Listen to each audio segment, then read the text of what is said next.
मुख्यमंत्री और गोरक्षपीठाधीश्वर योगी आदित्यनाथ ने विजयदशमी के पावन पर्व पर गोरखपुर में गोरखनाथ मंदिर से पारंपरिक शोभा यात्रा का नेतृत्व किया। गुरुवार शाम निकली यह शोभा यात्रा आस्था, उल्लास और सामाजिक एकता का प्रतीक बनी। एक विशेष रथ पर सवार होकर पारंपरिक वेशभूषा में मुख्यमंत्री ने शोभा यात्रा का नेतृत्व किया। रास्ते भर भारी भीड़ उमड़ी, जिसमें सर्व समाज विशेषकर अल्पसंख्यक समुदाय के लोगों ने भी गर्मजोशी से उनका स्वागत किया, जो सामाजिक सौहार्द का स्पष्ट संदेश दे रहा था। मुस्लिम बुनकर और सिंधी समाज के प्रतिनिधियों ने पुष्प वर्षा और माल्यार्पण कर सीएम योगी का अभिनंदन किया। गोरक्षपीठाधीश्वर ने उन्हें आशीर्वाद दिया और नवरात्र अनुष्ठान का प्रसाद वितरित किया।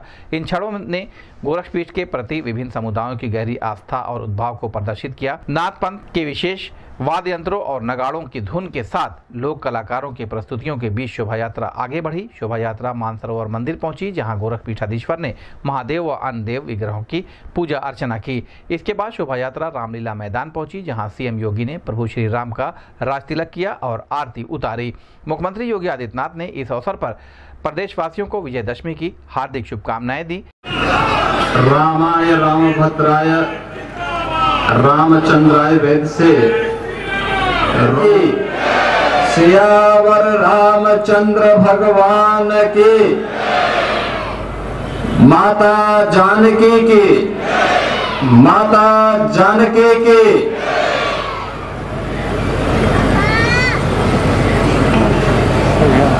विजयादशमी के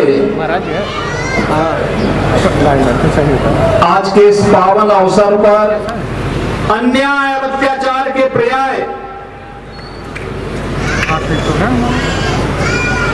रावण पर विजय प्राप्त करके मर्यादा पुरुषोत्तम भगवान श्री राम ने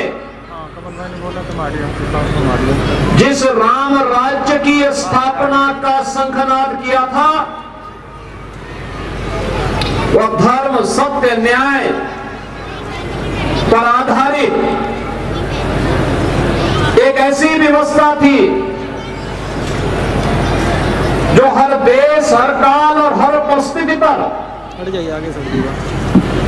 सदैव सही और अक्षरशः सही बैठती है।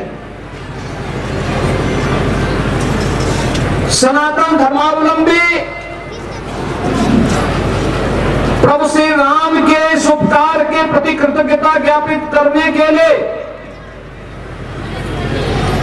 प्रतिवर्ष बुराई के प्रतीक, अधर्म के प्रतीक रावण का पुतला दहन करता है और मर्यादा पुरुषोत्तम भगवान श्री राम का अभिनंदन करके, उनकी जय जयकार करके श्री विष्णु के ईश्वरीय अवतार के रूप में उनका वंदन करता है, अभिनंदन करता है और उन्हें अपने जीवन की प्रेरणा मान करके आने वाले पीढ़ी के लिए मर्यादा पुरुषोत्तम भगवान श्री राम के आदर्श को उनके सामने रखता है। ये मान लिया कि राम की जो कथा है, ये कथा हम सब के लिए प्रेरणा है, हम सब के लिए एक आदर्श है। परिवार का परिवार सारा कार्य छोड़ करके रामायण सीरियल देखने के लिए बैठता था।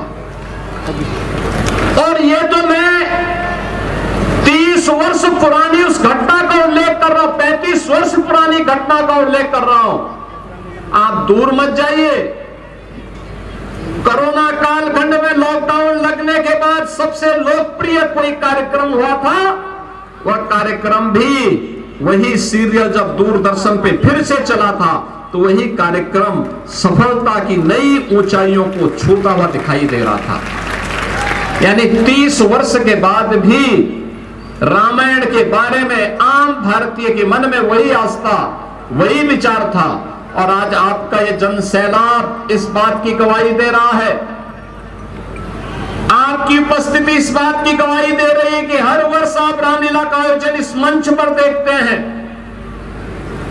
और तब भी आते हैं क्योंकि राम कुछ न कुछ ऐसी मौलिक देन हर एक संवाद में हमें मिली जाती है जो हमारे जीवन में परिवर्तन का कारण बनती है।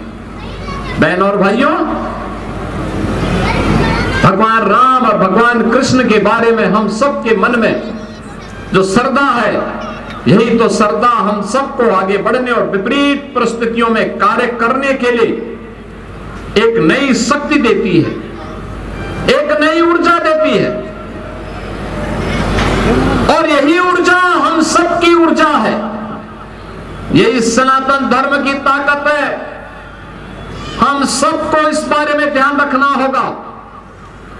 सनातन धर्म पर उस समय भी खतरा था जब स्वयं श्री विष्णु का अवतार प्रभु राम के रूप में इस धराधाम पर अवतरित हुए थे। उस समय भी रावण और उसके राक्षस इस पूरे भारत में जहां तहां आतंक फैला करके, कहीं ताड़का, मारीच और सुबाहु के रूप में, कहीं खर और दूषण के रूप में और शूर्पणखा के रूप में, कहीं पर किसी अन्य रूप में भारत की ज्ञान की शक्ति को, भारत के वैभव की शक्ति को, भारत की युवा शक्ति को कोई दिग्भ्रमित कर रहा था। कोई ज्ञान की परंपरा के बाद हमारे ऋषि मुनियों को त्रस्त कर रहा था, और कोई उस समय भी बान और बेटी की सुरक्षा के लिए खतरा बना हुआ था। और तब भगवान राम ने जब उस समय वन के दौरान ऋषियों ने अपनी व्यथाओं ने बताई, यद्यपि भगवान राम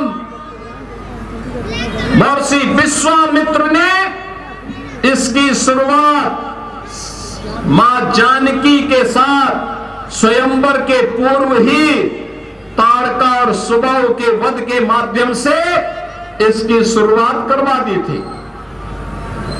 लेकिन वन में जब भगवान राम गए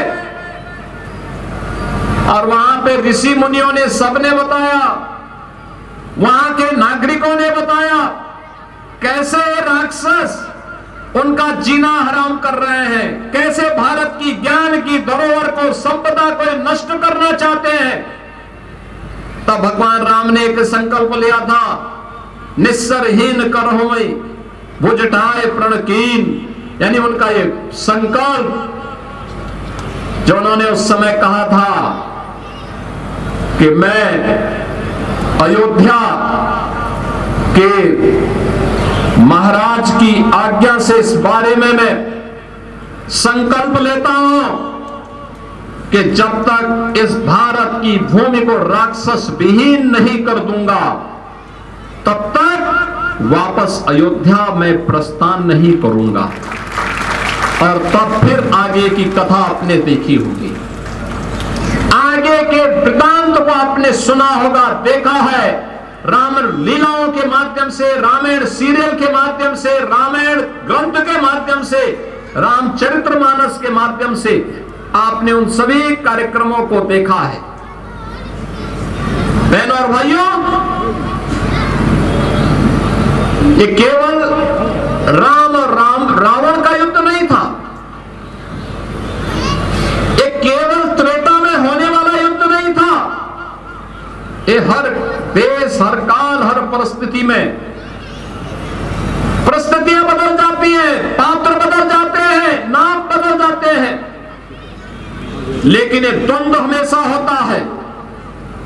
क्योंकि ये द्वंद्व, ये जो संघर्ष में दिखता है, ये संघर्ष नहीं, इस संघर्ष से पैदा होने वाली ताकत ही हमारी सामर्थ्य होती है, और यही हमारी विकास का आधार भी बनता है। अगर हम बैठ जाएंगे, चुपचाप बैठ जाएंगे, जैसे अजगर के बारे में कहते हैं ना कि अजगर करे न चाकरी, पंछी करे न काज, अगर हम भी यही मान करके चल लें, अरे सब तो ठीक ही है, क्या होगा कुछ करने से, तो वे समाज और देश की व्यवस्था नहीं चल सकती, नहीं चल सकती। आज विजयादशमी का पर्व है, एक संकल्प लेने का पर्व है, और विजयादशमी का पर्व में संकल्प इसलिए महत्वपूर्ण होता है क्योंकि आज ये भारत के गौरव का प्रतीक भारत के हिंदुओं के प्रतीक राष्ट्रीय स्वयंसेवक संघ का भी स्थापना के 100 वर्ष पूर्ण हो रहे हैं। बजरंग बली की, नमः पार्वती पतिये हर हर। इस संबंध में गोरखपुर न्यूज से बात करते हुए एडीजी जोन मुथा अशोक जैन व भाजपा के प्रदेश उपाध्यक्ष व एमएलसी डॉक्टर धर्मेंद्र सिंह ने कहा, सभी लोग मुस्तैद है। कार्यक्रम का रूट सैनिटाइज कर लिया गया है और पूरी सुरक्षा व्यवस्था रहेगी।